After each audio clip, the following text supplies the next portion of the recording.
Check in on weather with Nebraska Extension's Eric Hunt. Eric, we brought you in early this week for a taping because I understand you put together a more extended look at what we can expect over the next several weeks. Well, thanks, Bryce. I do indeed have an extended forecast. It's sort of an early Thanksgiving present to a lot of you, though I'm not sure it's going to be perceived as good news. Sunday looks pretty nice, and by Monday we're looking at a trough coming into the southern plains. And if that does move a little bit further toward the northeast, I think we should see rain chances during the day on Monday across a good portion of the state. I do think regardless, the southern portion of the state, certainly along and south of Platte River, we're going to have some chances of moisture during the day on Monday. Not looking at significant amounts of precipitation coming in, and it'll all be in the form of rain. Also on Monday, we're looking at troughing up here across British Columbia. That will slide toward the south and east during the day on Tuesday. We should see a cold front move through the state Tuesday night into Wednesday, bringing more seasonal temperatures as we head to the middle of the week. Thanksgiving looks dry across state, which that's good news. Temperatures a little on the cool side. Right now we're looking at highs mostly mid-30s to low 40s across the state. Certainly a little cool for this time of year, but certainly not the coldest Thanksgiving we've ever had.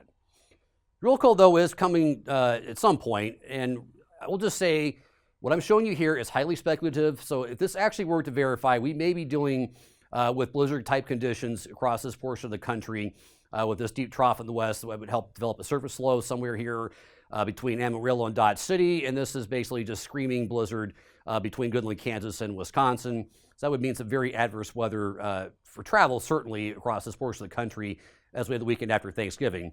But as a meteorologist, I will just tell you that when we have these types of events, when we get the sudden stratospheric warming, or sometimes even a stretching of the polar vortex, which is also possible. Right now, the former seems more probable. They really struggle with that coupling between the stratosphere and troposphere. In layman's terms, that just means there's a lot of uncertainty as exactly what we're going to get in terms of timing and exactly how cold it is.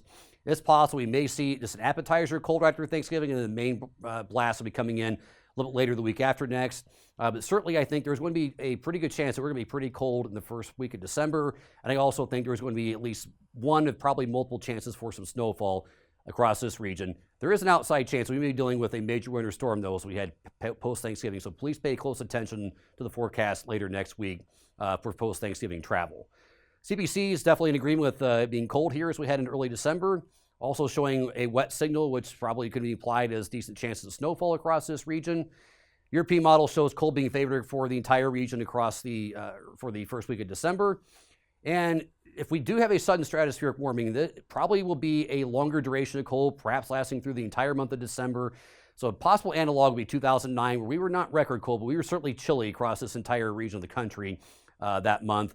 We also had quite a bit of snowfall, particularly across the eastern portion of the state. We had a couple of different blizzards that were highly impactful. I'm sure a lot of you probably remember that one at Christmas Eve that year. Speaking of moisture, we have not had much of it here across this portion of the country, including the entire state. So we are really starting to go the wrong way with soil moisture percentiles across the state. Soil temperatures right now are mostly in the 40s, right around 50 degrees. And here's the temperature and precipitation around it for the week ending November 15th, 2025. Back to you, Bryce.